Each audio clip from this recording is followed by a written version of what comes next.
So for some reason, fourth grade, the first 2 minutes of this video, the volume is muted, but then it's at a minute 43, the audio comes back.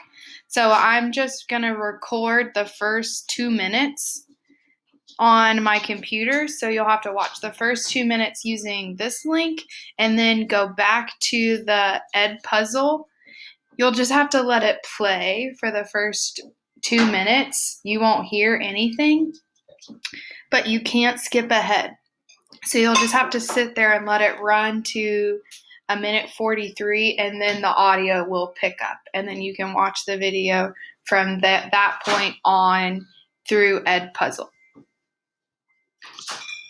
So I'm just going to play the first 2 minutes. We're going to be working on comparing fractions using benchmarks. And the strategy of benchmarks is kind of a new strategy for us.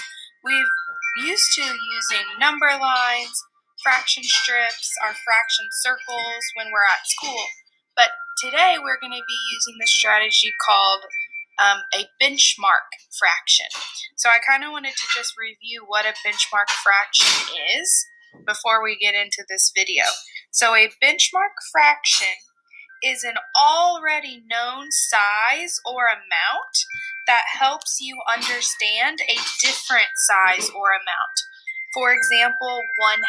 If I asked you to picture in your head half of a pizza, you are able to quickly do that. If I asked you to picture one whole pizza, you can quickly do that. But if I ask you to visualize 9/12, that's a little bit more challenging to picture. So a benchmark fraction are fractions like 1/2, 1 whole, even 0, 2 wholes, 2 1/2.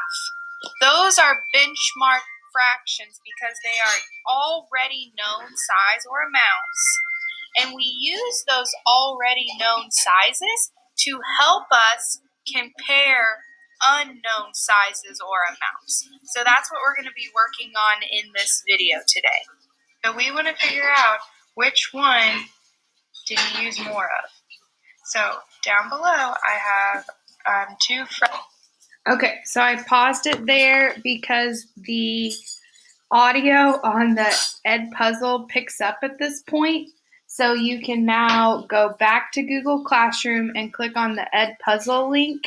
And again, you can't fast forward, so you just have to sit patiently for 2 minutes, maybe do some jumping jacks, and then you will watch the rest of the video on Edpuzzle, because I want you to stop and answer the questions that I embedded in the Edpuzzle as you watch.